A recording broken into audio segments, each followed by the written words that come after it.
nearly on others as sometimes we can think. And as we do get to talking about the future, I want to encourage us all to bear several things in mind, several principles, values, animating thoughts. One is that whatever we do, however we do it, the spirit of camaraderie is special and essential. In the very first note that I sent out in November, what am I saying? In June, towards the end, I mentioned that university in the original Latin means a place that works together. We've got to keep that squarely in mind. We've got to keep squarely in mind that we are an academic enterprise, and that is squarely at our heart, squarely in my heart. I'm teaching a course this fall. I've got a chapter in an edited volume coming out this fall as well. That is what one of the universities in the great constellation of Virginia universities is all about, is the academic enterprise. And third, to keep in mind that what we do is transform lives. There is a well-worn path in higher education that as places get better and better and better, what they naturally are trying to do is become intensely selective with regards to their students. And philosophically, and we could, this can be a conversation as the years unfold. I hope that's not what we do. What is so special about Longwood is the way that we do take students and flat out make their lives better in ways that other places are just not as good at doing. And I hope that we always do that. All right, so we'll keep that in mind. Let me get back to the sources of some unease. First of which is just, who is this guy? I've had the delight to get to know many of you personally already. As the years go by, that's going to keep happening and happening and happening. As much as it's pleasant to hold forth under the spotlight and declaim, I prefer sitting down in small groups and really getting people's thoughts, thinking through things together. And I hope I wear well in that regard. With regards to money, it's been a riddle to me because we are, I don't want anybody to get the illusion that choose your bad metaphor, that it's growing on trees, running out of faucets, or anything like that. But we have some punching power. And if you look at the financial statements, and one of the skills I've acquired along the way in life is the ability to parse through those very, very easily and well and carefully. We're in strong shape compared to lots and lots and lots of other places. So the riddle to me has been, given that we're in strong shape, why does it not feel to all of us as though we are? And it dawned on me the other day that 2008, which was horrible for everyone except the select few hedge fund managers that saw it coming. 2008 was horrible for everyone and grim here. And every year since 2008-9 until this year, which is still somewhat in the same category, has been a transition year in one way or another. 9-10 was when President Cormier was deciding that she was retiring after her great tenure. 10-11, General Finnegan was just starting. 11-12, his health became what it did. And 12-13, Marge did such a splendid job. And that, when you think about the fact that every year since that great inflection point in 08-09 has been a transition year, it's telling. One thing that's happened is in that sequence of transitions, the good financial tale has not been told.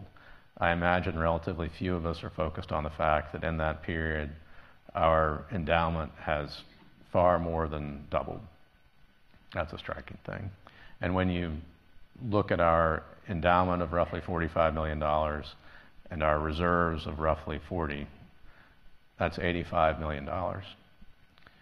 That's, again, nothing's flowing through faucets or growing on trees, but that's some punching power. We've got punching power on hand. What we need to figure out how to do is begin to deploy it smartly. And in the weeks ahead, I'm going to be meeting with department chairs and deans and VPs to begin to think through some of the things apart from salary, and let me talk about salary in a second, that we can begin to do that are going to make our work life here better, and make the mission of the university spring to life more and more and more. Of course, the cry rightfully ought to go out, well, what about salaries? And our salaries, the salaries at Longwood, just flat out need to be higher. And to some extent, I grow weary, as I imagine you all do, of hearing the salary issue discussed in terms of crab-wise rounds and bits and pieces here and there. As I said earlier, we are one of the universities in the great constellation of Virginia universities, and we just flat out need to do better. Herein lies the trick with salaries. Think of our budget annually as roughly $100 million. 80% of that budget is salary and benefits. So anything that we do, mindful of equity and compression and all the things that we always will be rightfully mindful of, you have to multiply across that 80% figure. So let's say, and I'm picking a number that I think is about right, let's say salaries here ought to be just 10% higher than they are to really catch us up from the way things have lagged all the way back in the early 2000s. That's $8 million on a $100 million budget if benefits are, salary and benefits are roughly 80%. $8 million is not within our current punching power. And so you might sit there and ask, well, how can we ever get where we ought to be? And that brings me to talking about the macro issues, those things that also cause a little bit of unease. First, with the macro issues, it's revenue, pure and simple. Tuition has been going up and up and up and up and up for 40 years. It just can't keep, ethically as well as financially, it can't keep doing that. Whether that's next year or 5 years from now, that the train has to reach a plateau with regards to tuition, that's going to happen. Tuition, however, has been the thing that's driven some of the budget growth for Longwood over the past decade, tuition growth. Tuition's going to be somewhat flat. State funding is where we get, so tuition represents roughly 3/4 of our budget, $75 million. State funding represents just a little shy of 25% of our budget, call it $23 million. State funding is also under enormous pressure. Pension benefits, healthcare costs, et cetera, are confining what states can do, Virginia included, in a powerful way. So from a generational perspective, state funding is also going to be flat. So you might rightly be sitting there thinking to yourself, well, Reveley, if tuition is constrained and state funding is constrained, how is the institution going to possibly be able to grow? And I'll note a quick other macro trend before we get into this issue of how we can grow and what the future looks like. If you look through history, the history of American higher education, in which I'm fairly well schooled, roughly every several generations, there is just an inflection point. The last was World War II. The time before that was just soon after the Civil War. Revenue and how higher education is funded tends to shift during these inflection points. There also tends to be lots and lots of discussion about what is taught, as is happening now. Is it STEM? Is it liberal arts? Is it pre-professional classes? Likewise, tends to be lots of discussion about how things are taught. Is it the traditional in-classroom experience? Is it online? Those discussions are happening now. The way I see the future is that residential liberal arts education, what we excel at here, is the great model for the deep future, with some changes. And many of you have noted that Justin Pope, Chief of Staff, will be arriving relatively soon. Justin is he has just a powerful tactile knowledge of these macro trends that are afoot. And Justin's great use for us and for me is going to be as an advisor in that regard. And I should note, he won't in any regard be serving as something like an executive vice president or anything like that. Just bringing his great knowledge of American higher education to bear in a way that's going to be useful as we work through things together. All right, back to a few financial things. So the question was hanging in the air. If tuition is tight and state funding is tight, how can we, and that represents essentially 95+% or more of our budget every year, how can we possibly grow? There are 5 things that we can do as we move into the future. I know that there has been lots of strategic planning afoot in various quarters in the past. Universities are famous for having somewhat desultory and parallel planning processes afoot that sometimes don't result in concrete action. I'm going to recommend 5 very concrete things that we can do that aren't of the we need to brush our teeth, we need to take out the trash, that are just relatively new things that we can do, that if we do them, we're going to be radically better off.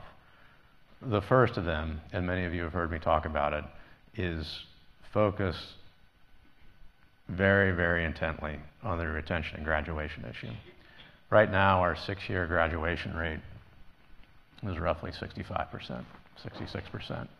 That means that essentially of every 10 idealistic 18-year-olds who show up as they will in the days ahead, only less than 7 get a college degree. We've got to do, just as a moral matter, to me, we got to do better. We're at about the national average, which I think underscores the extent to which the nation has to figure this out. So it's a moral issue. It is also a just flat-out financial issue. So harken back to the fact that 75% of our revenue every year comes from tuition and fees, with a 66% 6-year graduation rate. Let's wave the wand just to get the order of magnitude and say, what if we had a 100% graduation rate, retention and graduation rate? Nobody does, of course, but this is just to get the order of magnitude. Even Harvard, lingers in the 98% range. But if all that tuition and fee, just at our current tuition and fee, was in play at 100%, it would mean $40 million annually in additional revenue here at Longwood. We are obviously not going to get to 100%, and it's not going to be tomorrow that we get anywhere higher than 66%. But with some work, I think it's realistic that we could get into the 80s at some point. And again, that's not next year, but that's with work eventually. And that's $20 million of revenue annually if we could get there. Rewind briefly. If we all got a 10% raise tomorrow, that's roughly $8 million. If we could figure out a way to get tens of millions of dollars more in the door through really focusing on retention and graduation, we can address things like that. That's why I think we combined with the raw ethical situation. That's probably job number one. And that's what animates the idea of the strategic operations area.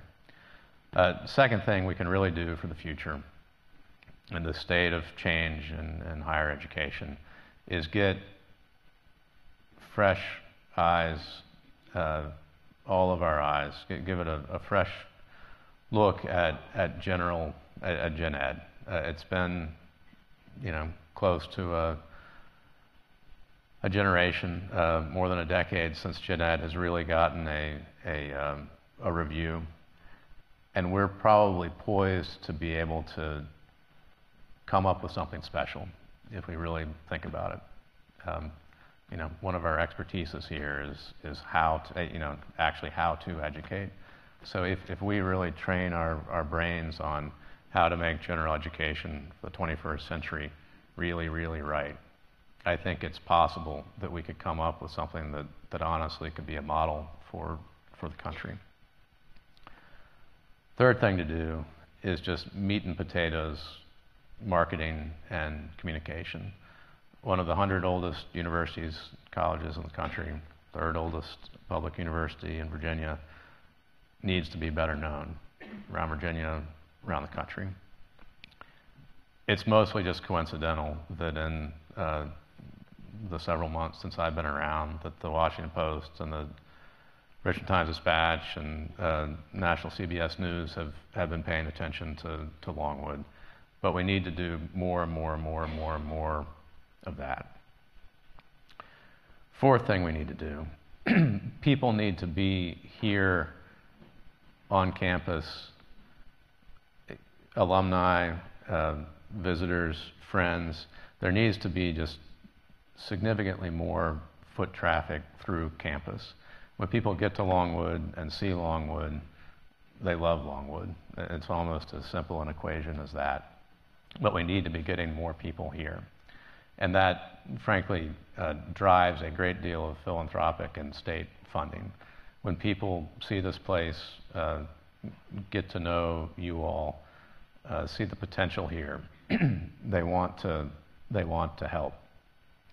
And in many ways, that idea of, and again, there probably is a more elegant way to say this, enhancing alumni and VIP foot traffic, that animates a lot of the idea behind the Commonwealth relations part of the organization now. And fifth and last, very concrete, Longwood plus Hampton-Sydney plus Prince Edward plus Farmville ought to be greater than the sum of its parts.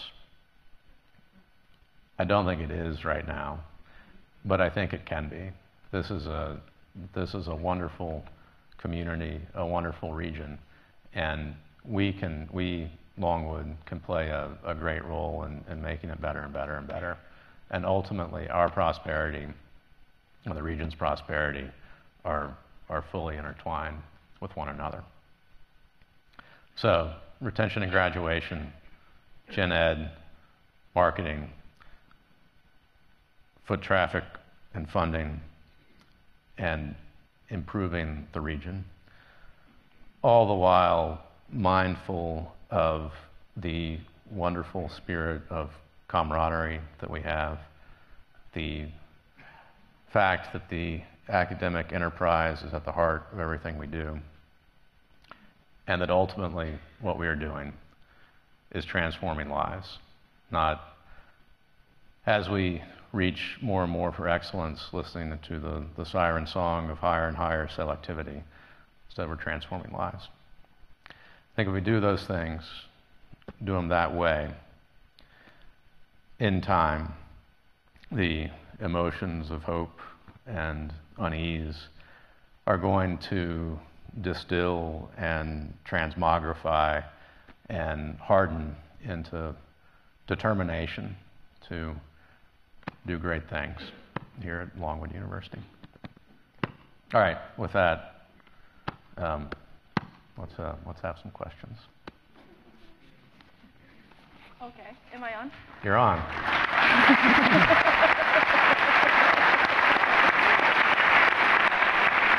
Thank you. Well, that was a lot of information, and I've got some serious questions here, but I'm thinking a lot of people out there are going to have a lot of those, so I'm going to start you off easy. Yeah. So in the past, we've had Patty C, we've had PFIN, we've had Marge, a.k.a. MCon, a.k.a. Marjapalooza. So I think what we all really want to know is, what are we going to call you? And before you answer, I'm going to give you some ideas. We've been tossing some around. We like to stick with the Roman numerals, so we like 4, maybe Quattro if you want to go Spanish. Allie and I both like Ives. You can use the IV. But somebody else threw one at us actually on the way over here, TR4. So it's up to you. You let us know, and we'll still pick what we want to call you, but do you have a preference or any input on that? You know, it's probably best if these things develop organically.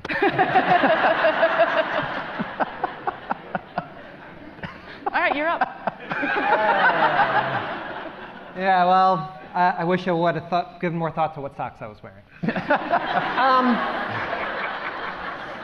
So maybe I'll move the questions into a little different direction. So a lot of times in forming policies, you've been really hard at work this summer, Yeah. and one of the results of that hard work is the new chart.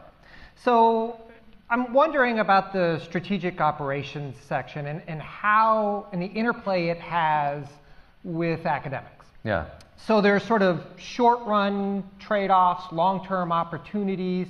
Do you view it as, you know, sort of an initial investment that's going to have long-term benefits for academics, but there might be some costs in the short run? Can you help us think through that a little bit? No, I'd say the whole animating purpose is to for starters, do our ethical duty and help get that graduation rate higher, which has the splendid corollary of generating more revenue, which it's very important to infuse into the heart of the operation. To me, it adds up almost that simply. Now, I should also say that I don't think that this phenomenon is actually as acute as it sometimes may feel. There are silos to some extent at Longwood. Again, I don't think it's quite as acute as it sometimes can feel. I'm determined to not have silos going forward. So I you know, it takes time to quite get there, but strategic operations and in particular retention, enrollment, that's hand in glove with academic affairs. Woo! Okay, I am a local and an alumna, so the mission of Longwood is very near and dear to my heart. My question to you is, how do you plan on achieving a culture of stewardship and philanthropy on campus? You mean staff and faculty contributing? That's a great question, and that's something that's also a hallmark of the health of of an institution. Part of it is what you all, the staff advisory committee in particular, already really excel at, which is just fun. That's a big part of it. Another big part of it is seeing to it that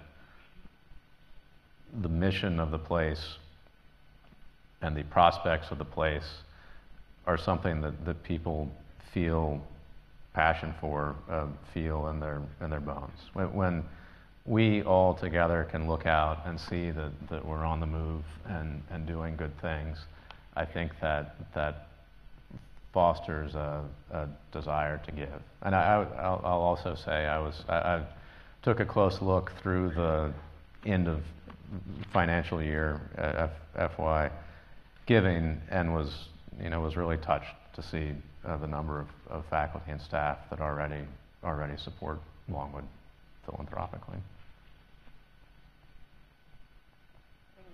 We want to open it up. All right, is there an intrepid, I see several intrepid anthropologists in the front row. Are there anyone want to jump in now? We can keep talking for a bit too.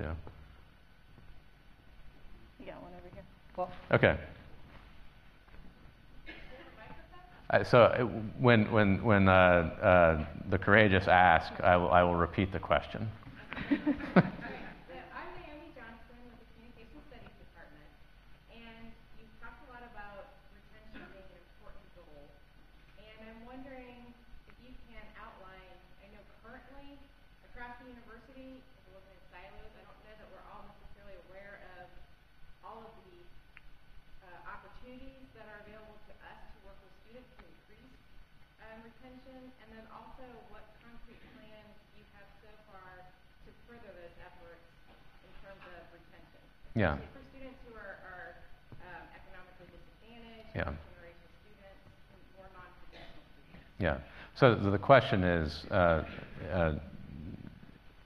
for starters, how can we all work together to focus on retention and graduation? I mean, just at this hot minute, better. And second, what types of things can we do more of in the future? And you're right that the current situation abounds in goodwill and great effort, but does have a somewhat there's not a symphonic quality to it. It's not all working together. And so faculty chiefly work through their advising roles to help. Student affairs is helping in different ways with care teams.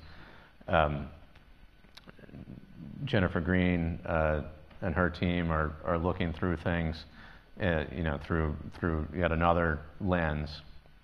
And part of the answer about what we need to do more of in the future is foster more collaboration in the future. So just this summer, I've already begun having informal group dialogue meetings several times over the course of the summer with probably 10 or 12 people who are especially involved in retention and graduation issues. Soon, I think we need to figure out a way to begin to formalize that. And part of the answer is going to be as to how we ultimately really begin to bite into this problem is going to be really parsing through the data. If so much discussion in higher education these days focuses on online technology and what it's going to do, I think the big story that's been missed to date across the country is the way big data, analytics applied to really large data sets and what they can tell, what big data can do to help transform higher education in the way that it's transformed other sectors of the economy. David and I have actually been talking about this a good bit, and David and Jennifer Green are working to get a good tranche of student data into David's hands, David being a quant ninja, allow to really just honestly for the first time in an intensive way to parse through what's actually going on. And David might have some thoughts on that in a second. They're really thinking about the way the advising system works is going to be part of the answer going forward. Really thinking about the way tutoring works is going to be a big part of the answer. I mean, there's a little bit of a misnomer out there, misconception that finances are driving some of the attrition that we see, and on initial looks at the data, that doesn't appear to be the case. Instead, it really does seem to be two different things. Academics on the one hand, that students are just struggling, and transfers out on the other hand. And that's another thing that we can really begin to focus on. Students who come here to begin with and then transfer away to other places. David, I don't know if you wanted to amplify on any of that. You know, I mean, how to work through the data is probably not terribly interesting for a lot of folks. But I know one thing that is interesting to a lot of faculty is when we talk about raising our enrollment and also raising our retention, there is sometimes this trick you have to play with doing so, but not just maintaining intellectual rigor and academic quality, but improving it. Yeah. And I suspect that a lot of folks would be interested in your thoughts on, how important that is to do and what we can ensure so that while we're raising retention and enrollment, we're also bumping up the academic quality of the institution. Yeah, that's a really good point. And so my philosophical thoughts a few minutes before about, to me, the importance of not rapaciously pursuing selectivity as Longwood pursues excellence, how those jive with the quality issue. We're not doing anybody a favor when we admit them to Longwood if they're not ready to go to college. And we do need to be, we're careful about that already, but I think we could be especially careful about that going forward. And I think we probably could see, the basic profile of our entering students move up a slight notch, or perhaps find ways to parse through the applicant pool so that, independent of what their test scores may look like, because I don't know that test scores are always a great barometer. Perhaps from a data analytics standpoint, we've zeroed in on other variables that really are indicative of the hard work and grit that it takes to get through college. And a related thing is the pathway through Longwood, and this is nobody's fault. It's a human act, but not one of human design. The path through Longwood is a little bit confusing, especially to first generation students. Especially in particular if they start, say, on path A, and a year and a half in they decide, I'd prefer to be on path C. The vexing thing they sometimes come across is that all of a sudden they've taken a semester's worth of credits that no longer are really germane to path C, and that knocks them off of the trajectory of getting through in a timely way. Other It's kind of a two-part question. So number one, a lot of times students get to college, but part of their reason for maybe not graduating is because they weren't prepared. So that kind of takes us into getting the students at the high school or middle school level have them have more experience and be more prepared so that they can transfer into upper graduate or upper education. Do we have any intention or things that Longwood could do to help the students prior to graduating that could help them graduate or stay in school once they get here? And the other part of this is we're talking about the 6-year graduation before 6 years. Sure. 5 years. Yeah. So the two-part question is, are there things that Longwood could do to help potential Longwood students before they become Longwood students in their high school and middle school years? And then secondly, you know, I've been talking about a 6-year graduation rate. What about the 4-year graduation rate? Let me take those in reverse order. The 4-year graduation rate is well below 50% right now. And we certainly need to make that better. That's got all sorts of interwoven consequences. Think very far out to begin with. 30 years from now, if Longwood continues to have relatively ragged class cohorts, that potentially means that alumni are going to have that much less of a inherent natural bond with the university later. If you start as a freshman and like clockwork, you finish 4 years later as a senior, you feel a tight bond with your class. If instead you finish 5 years, 6 years later, you hopefully have a tight bond with the university, but it's a different type of feeling. So that's one consequence. Another consequence is when people take longer to get through, they incur more debt likely in the process. So it's not good for them.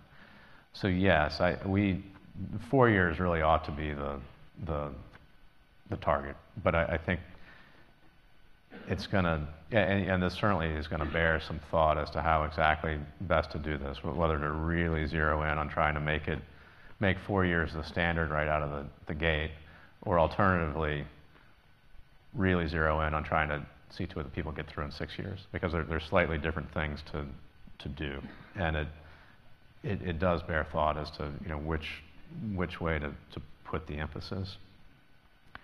As for the preparation of prospective students, that's a great question, and there are more things that we could do in the immediate area. Some of them things like, you know, we had a great financial literacy class with high school juniors, I suppose, through the College of Business and Economics this summer.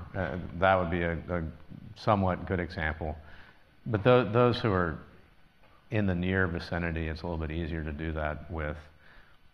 As a related matter, we do need to be getting Longwood on the brains of people, certainly beginning in their middle school years. Somebody has a call.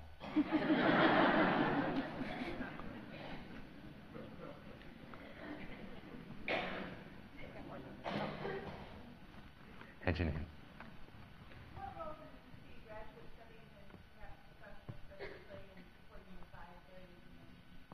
Great question. So Janine has asked, what role do graduate studies, professional studies play in these areas? Let me start with a professional studies quirky idea first. We're training all sorts of great professionals, many of whom have ongoing continuing education requirements. And if getting people to campus is important to Longwood, I think if we became a natural home for a lot of the continuing education requirements that our alumni have in a professional studies type way, that would certainly be a very important thing. You know, continuing to focus on our graduate programs and their growth and their prosperity. Their graduate programs disproportionately are quite helpful to the bottom line, as many of you know, and that is squarely important. They also, graduate programs can do wonders from a marketing standpoint, because these are people who are already on a strong path in their careers, and it helps get the word of mouth out around the country in in a great way. And I think another thing to begin to think about, that we already think about a decent amount, is, are there more 5-year master's programs that we could deploy? Because in some ways a master's degree is almost becoming what a bachelor's degree used to be.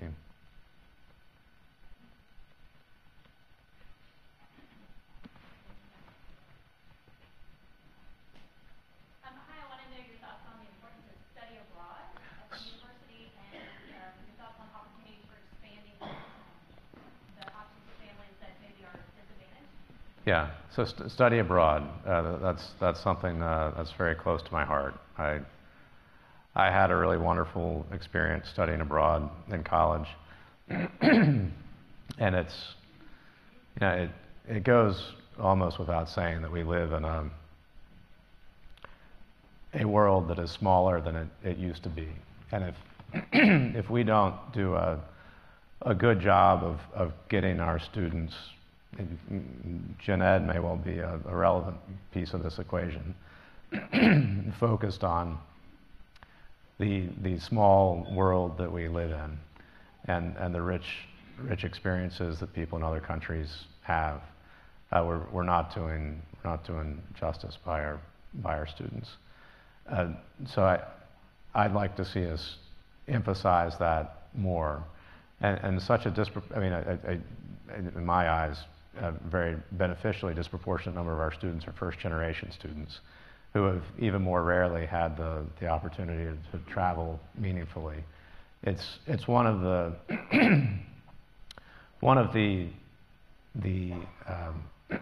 types of experiences, I think, that also has a big impact when students are out on the job market looking to get hired. It's the type of thing that employers really smile upon. So I am richly eager to see our study abroad programs thriving and growing.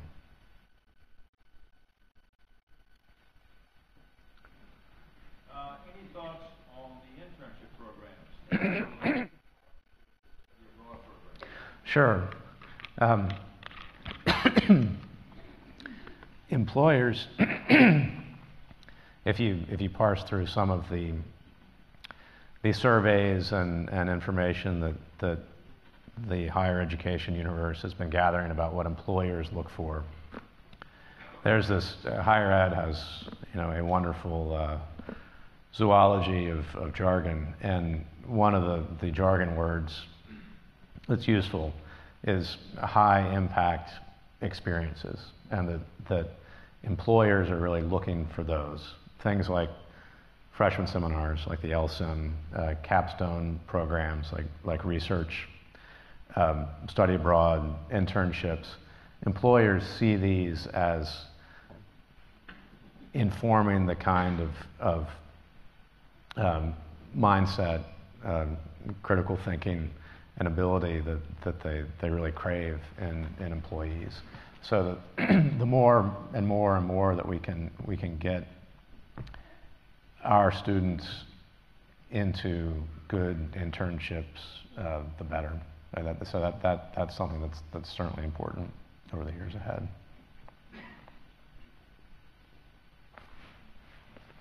So I was very excited to hear you want to retain our level of selectivity, and that's a moral obligation. However, the reality is that in the American university system, prestige and selectivity tend to go closely hand in hand. So what are your thoughts about increasing Longwood's standards of excellence and moving us to a more prestigious position, while at the same time not adjusting? I've been thinking about that a good bit, and part of the answer is meat and potatoes marketing, pure and simple. That just Longwood being better known goes some distance. Prestige and name recognition correlate with one another in meaningful measure. A second relates to the what we might be able to do with Gen Ed, and that's obviously going to be a very collaborative process over a period of years. But if we can really come up with a distinctive gen ed model that other universities, and for that matter the rest of the country, really look to as special, that just in and of itself would augur well for the prestige of the university, even if we hold selectivity basically constant.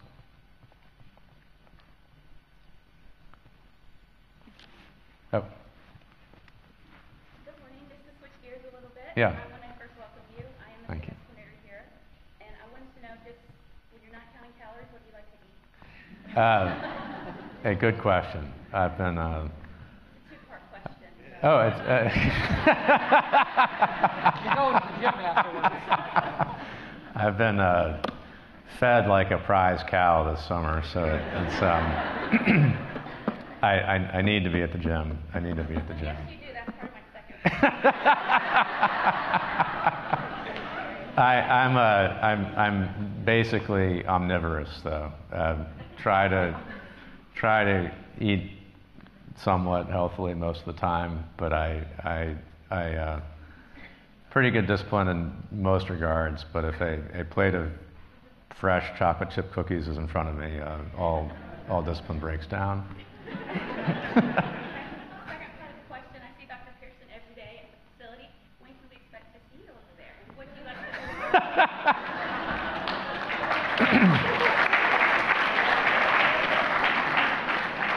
I think this may have been planted by my wife.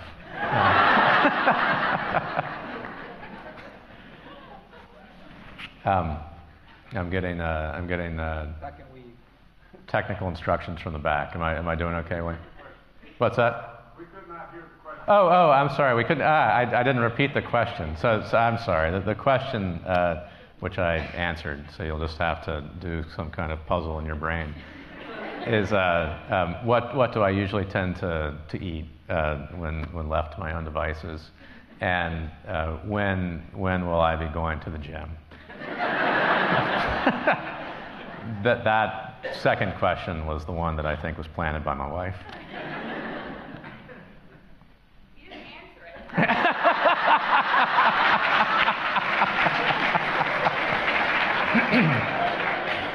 I'm married, so my husband keeps picking on I did recently receive a set of gym socks, so that's a.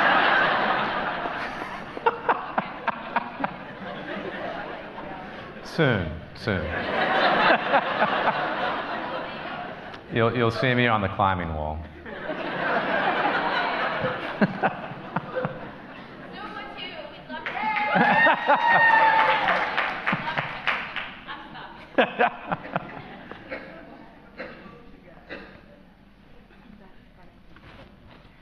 Yeah, hi, I'm Scott Sen. I teach philosophy here at Longwood. I was happy to hear you mention liberal arts, particularly since increasingly it seems in public education in the United States that liberal arts is actually under attack. Yeah. I was wondering if you could say more about the importance of liberal education, especially here at Longwood. Yeah, I'm in this walk of life because of my deep love for the liberal arts and my even deeper sense of their importance to the country. I'll wax philosophical for a second.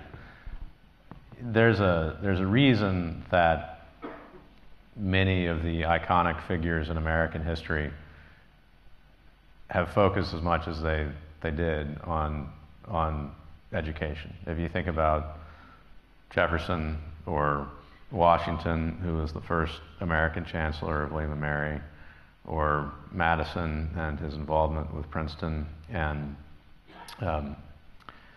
UVA, Benjamin Franklin, on down the line. Also striking that the civil rights movement right here started with a cry over the importance of education. Education matters to free society, and it's a particular type of education that matters specifically. And today, in a way that would have been almost unimaginable 30 years ago, 20 years ago.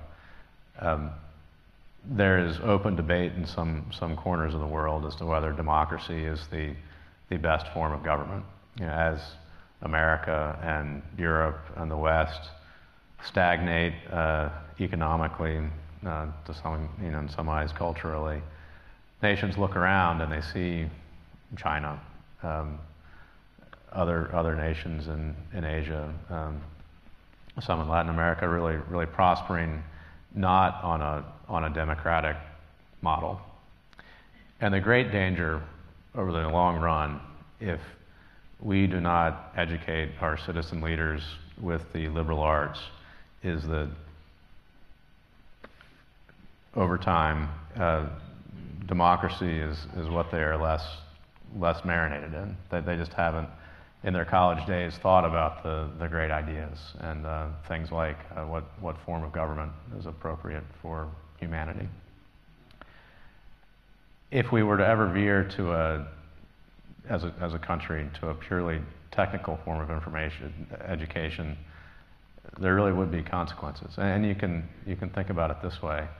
There are, nuclear engineering might be the example of technical education par excellence, and there are nuclear engineers in autocratic regimes right now.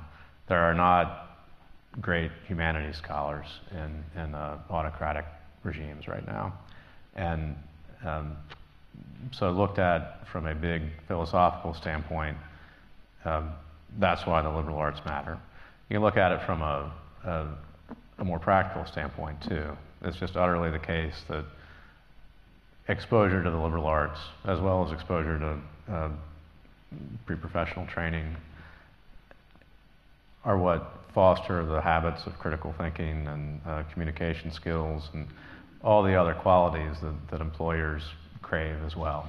But if I am walking around thinking just to myself, the reason I think the liberal arts matter really strikes on those more philosophical notes.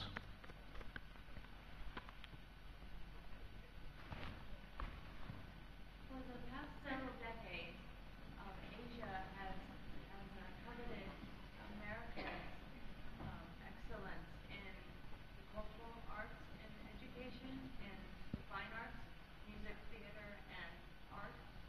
And whereas America has coveted Asia's excellence in mathematics and science, and as a result, we have poised the STEM program in higher education. And we have found that in America, the fine arts have been dropped from our public schools and are in many institutions of higher education.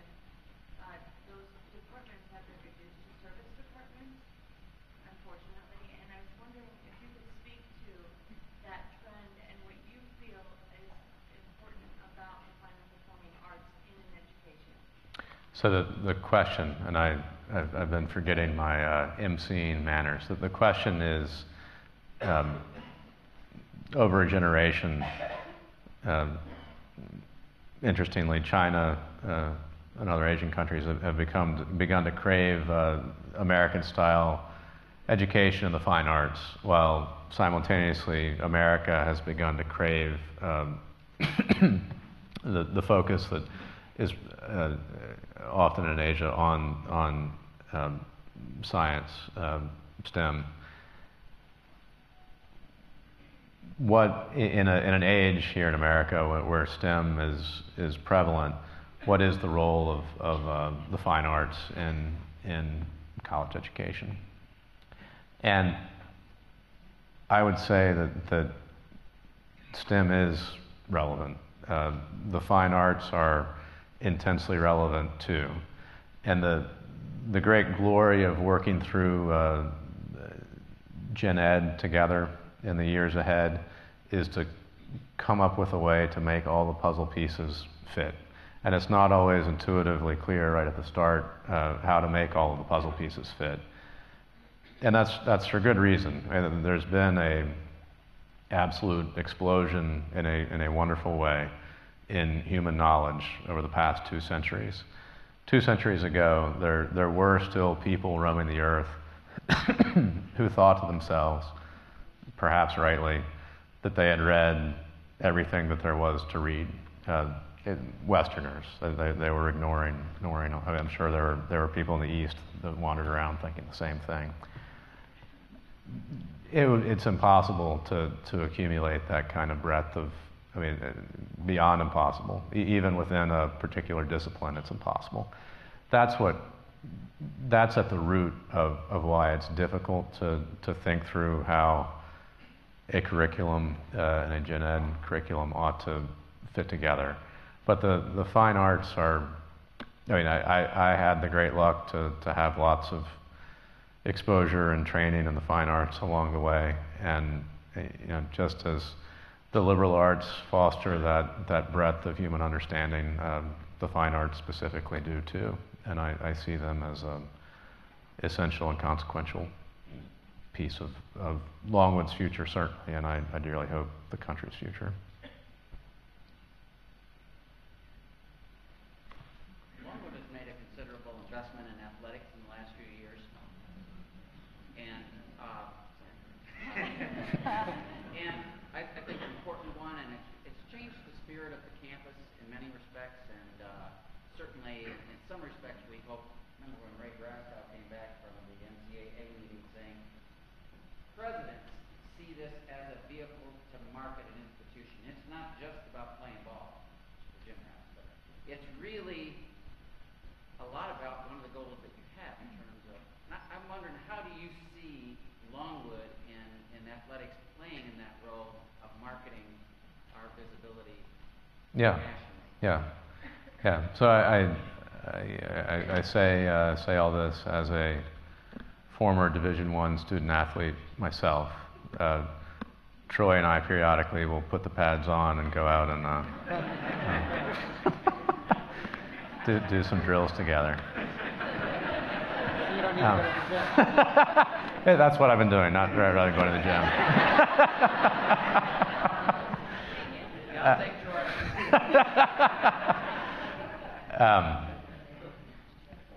Look,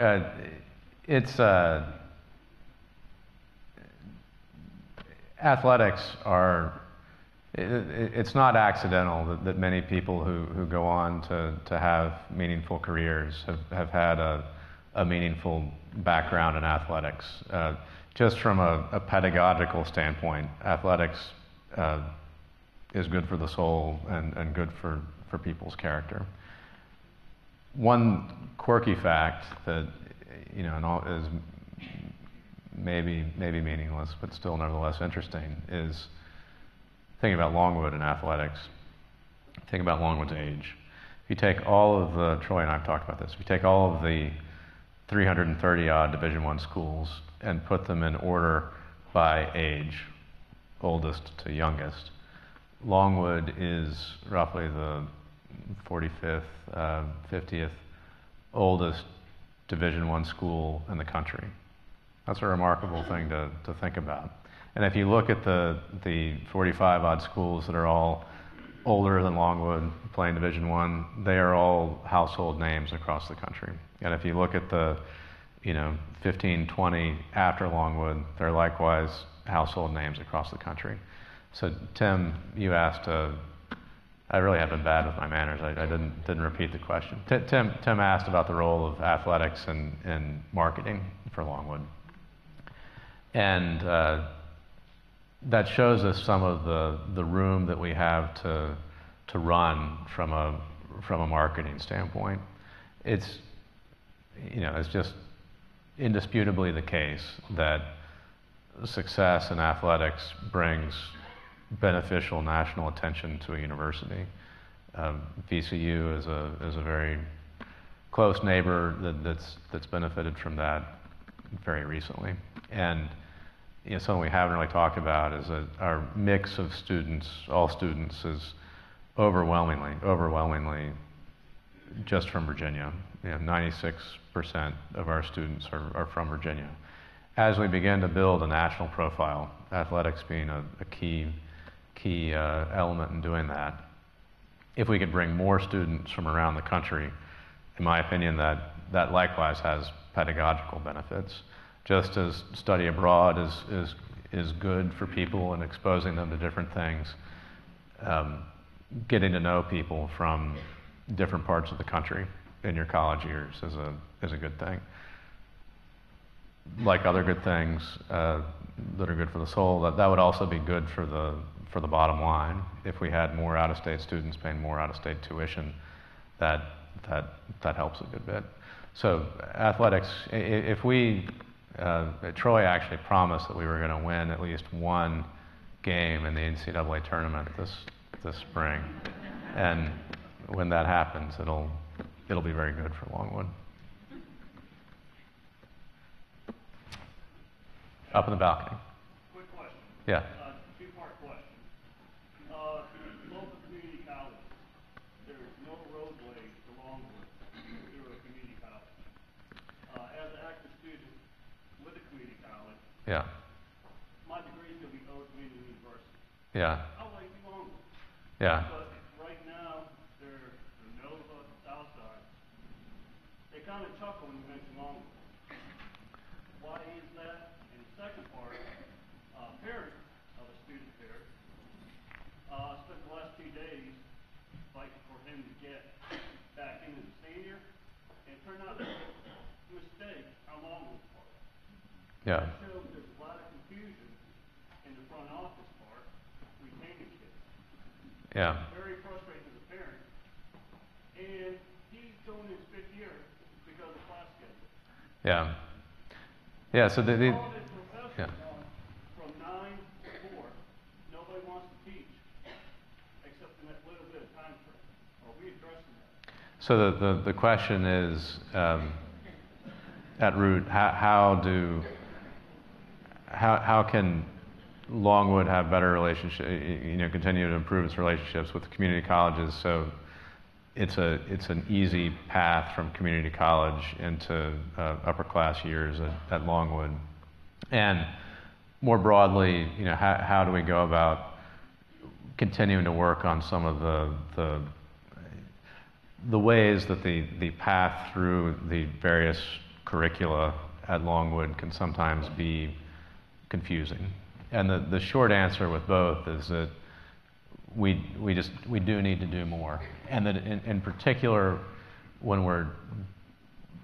we happen to deal with students that haven't been around higher education a lot, many of the words that seem just utterly normal to us, like advisor or credit or major, are foreign to them, and we need to be attentive to making the pathways, to use some more jargon, as user friendly as they can be. And I think we've got room to grow on that score.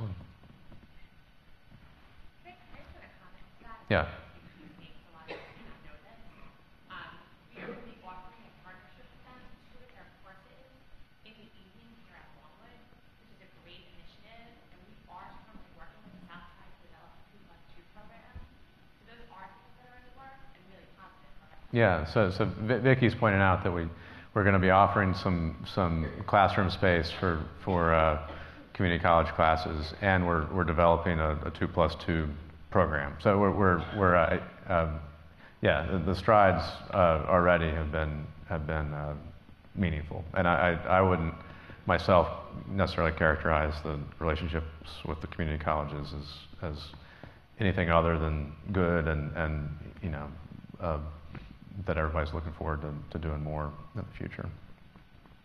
I know we talked a lot about student retention and recruitment. As part of this question, I guess, what are your thoughts on faculty retention? A great question. Faculty, Yeah. potentially increasing the numbers of faculty that we have if we want to get more students and keep more students and have the faculty ready. Yeah, and that's a wonderful question. Certainly on my mind a great deal too. Recruiting likewise is a part of that equation as well. You mentioned. I will. Somebody bring out the wet noodle and slap me. I've been very bad at repeating the question. So The question is, what about retaining faculty? We've been talking a lot about retaining students, and likewise, how about adding to the faculty roles and recruiting faculty?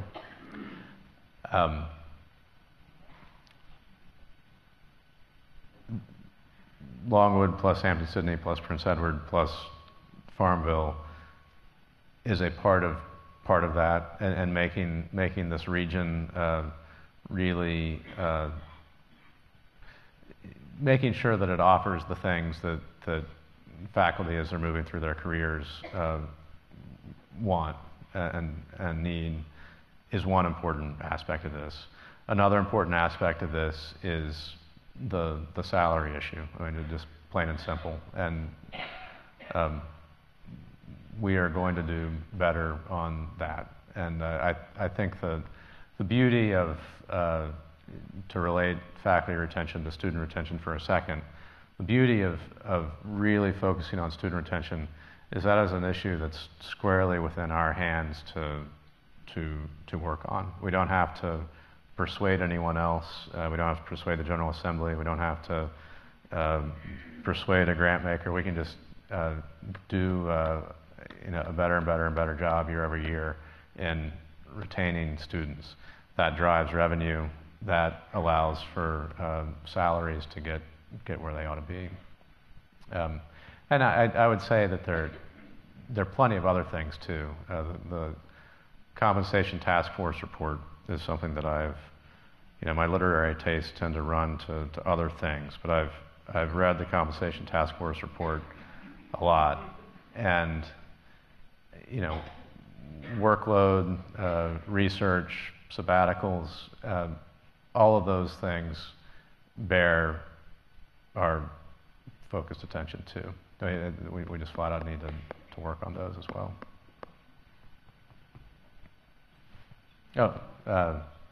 Here, and then as the lunch bell almost tolls, I'll also wrap up with a few SACS things. I'm actually required by SACS to read this whole compliance report. Okay, so a question over here, and then one more over here.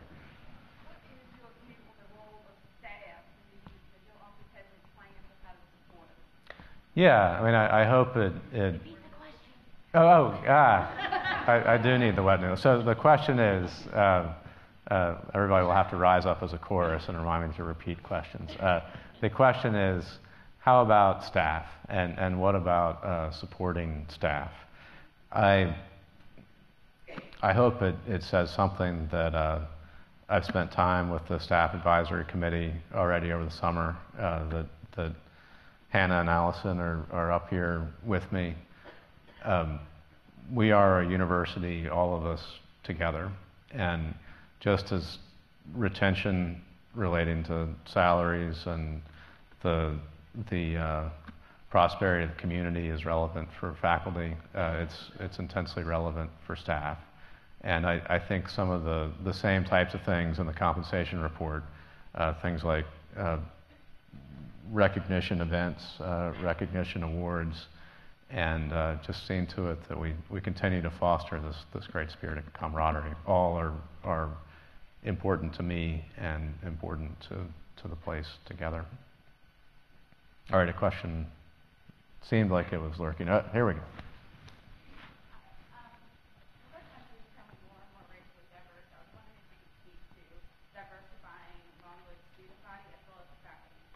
Yeah, so the question is, as the country grows more diverse, how about diversity right here at Longwood? Students, faculty, staff. It's an issue really close to my heart. I've spent a lot of time on diversity matters in every institution that I've been a part of. I've served on UVA's diversity committee, and it's going to take some work here. I mean, the getting the community into a really strong, and I mean, not that it's not strong, but getting it into a thriving state, I think is going to help from a recruiting standpoint with diversity issues. and seen to it that we begin to incorporate the sound practices and really institutionalize them that other universities have been incorporating, I think is going to be another step in that. But in all our recruitment efforts, if we're mindful of diversity, that's a very practical way that we can make strides. That's very important to me. All right, I'm going to now begin reading the SACS compliance report.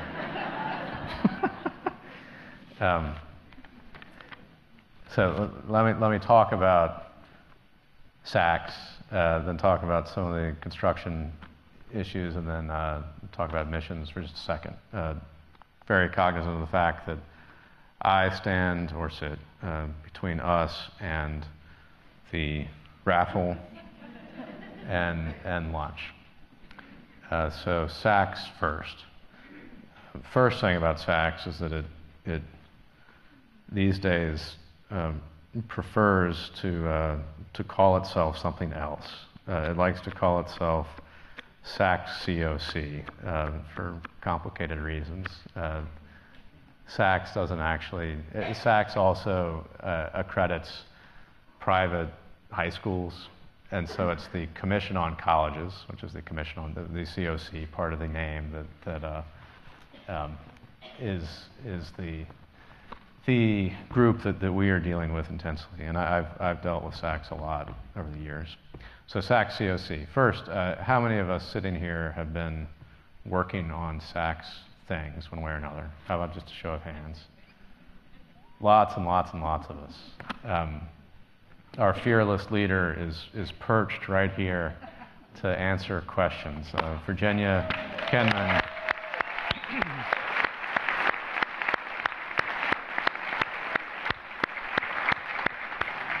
has done a truly masterful job. We're just a matter of days almost away from actually submitting this compliance report. And this, as many of you may know, is just the tip of the iceberg of this whole thing. It's really this plus probably 3 bankers' boxes worth of information that Virginia has marshaled with all of you. So it's wonderful. And it's, much as SACS can seem, or the SACS COC process can seem like a chore to many of us, it has redeeming virtues that are really consequential. This is a peer-reviewed process, and through the process, as we engage with representatives from peer institutions around the country, or from our SACS region, we're learning about ways that we do things well, or could do things better. We'll learn about ways that other institutions are doing things that can help us improve, and that's a beneficial thing to keep in mind as we navigate through this.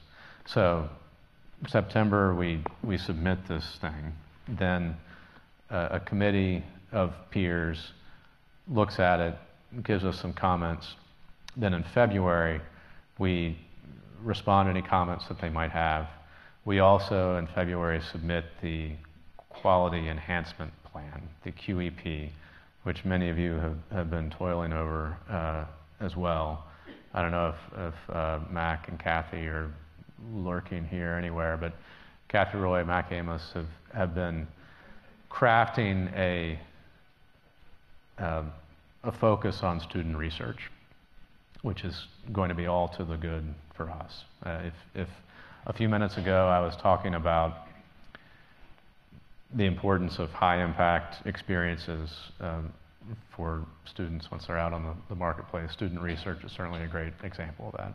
And that is what the QEP will do for us, is get the institution really focused more and more on student research. So February, we respond to any questions, submit the QEP. Then in March in some ways is the main event, at least the one that we'll notice the most. That is when the committee of peers actually materializes on campus and marches around, talks to lots of us, and is wined and dined. They then retreat, and hopefully at that point all essentially as well, though we won't hear until June that that's basically the case, and then it'll be a full 18 months from now almost, December of 18, when the bell is rung and our accreditation is rightfully reaffirmed. It's almost a 3-year process when you add it all together, and Virginia has been the great field marshal, and there will be lots of cause for celebrations along the way as we move through this process. The first of which, for some of us, will probably be in October.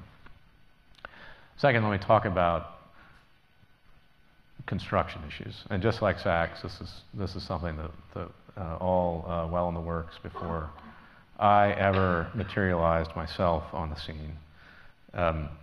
There's a good handful of things going on that are going to have bearing on all of us in some ways or others. And JW is sitting down here in the first row. JW is the great soul who is in charge of seeing to it that life continues to function at Longwood as these things go on. So if you happen to have a question as the year progresses about, this, that, or the other related to construction, JW, in the first instance, is probably the person who can answer it for you. Louise Waller, the great Louise Waller, is also perched right here to answer any questions or get out that wet noodle and tell me that I've said something wrong. Stubbs is offline this year. The students who would have been in Stubbs are going to be in the Cunninghams, which will have one more year of life. Also, the Alumni Center is going to begin construction. One thing that will result in is that Blackwell will be offline from roughly November through the summer, next summer. Longwood House, which had really not been attended to in almost 20 years, is getting some sprucing too, and hopefully is going to spring to life to begin lots of entertaining in the fall, perhaps around late October, November.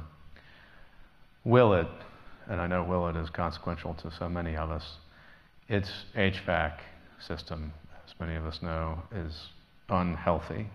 So the HVAC unit is going to be doctored over the summer of 14, and everybody's trying their best to see to it that things come back online as quickly as they can, since Willett matters to so many of us. The Cunninghams then, in summer of 14, so next summer, will be taken down, and that is where the University Center, that's been in the works for many moons now, will begin to spring to life. There will be a bit of roof work next summer. Hull, Doral, Coiner, all getting their roofs worked on, which I'm sure will have some consequences for some of us. And then eventually, perhaps even as long as a couple years from now, the Student Success Center will begin construction on that. Did I get it okay? Thumbs up. Admissions, really quickly. So when we get to lunch, as we all emerge from lunch, the admissions office has tumblers for us in honor of the record class that they've brought in. And the tumblers have within them lists of the open houses for prospective students, mindful of the fact that, in a way, we all recruit for Longwood. Many of you may be focused on the fact that the freshman class this year is cresting over 1,100, which is the biggest that it's been, which is a great accomplishment. And with regards to quality of the students, the quality has academic credentials have held basically constant with that class. The quick thought I'd add there is I think our freshman class has basically gotten to about the right size. And it's going to be through our retention efforts that we're really going to see a dose of organic growth come to the overall enrollment. It is a wonderful accomplishment for the admissions office to have this 1,100 plus member freshman class, and it's wonderful to be welcoming in the ancient academic tradition a new class of freshmen here to Longwood. All right, we're about to burst through the doors. A programming note on bursting through the doors, and I know that we've got this too. The alumni office has got nifty pins for us with the 175th anniversary logo on them. So as you burst through the doors, grab your pen. So we get to the actual reason that everybody's here. And the way we will ceremonially do this is I am going to march down the line here, and Hannah and David and Allison will each finger around, draw a name out. When your name is called, if your name is called, stand. And Diane is poised to record you for posterity, and you will then get your parking pass. All right.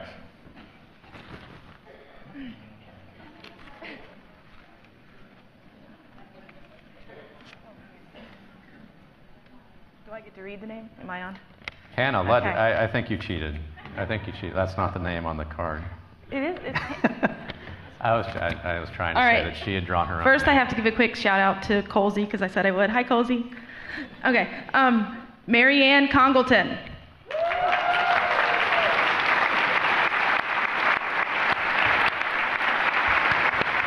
Hooray. Okay. Lori Blackwood.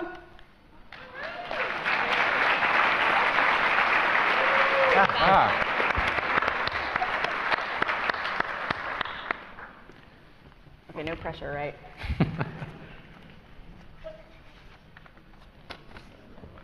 Linda Owen.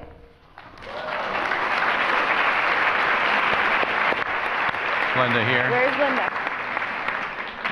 Linda, are you here? Marco. Another name has to be drawn. Got some stuff. Karen Stokes.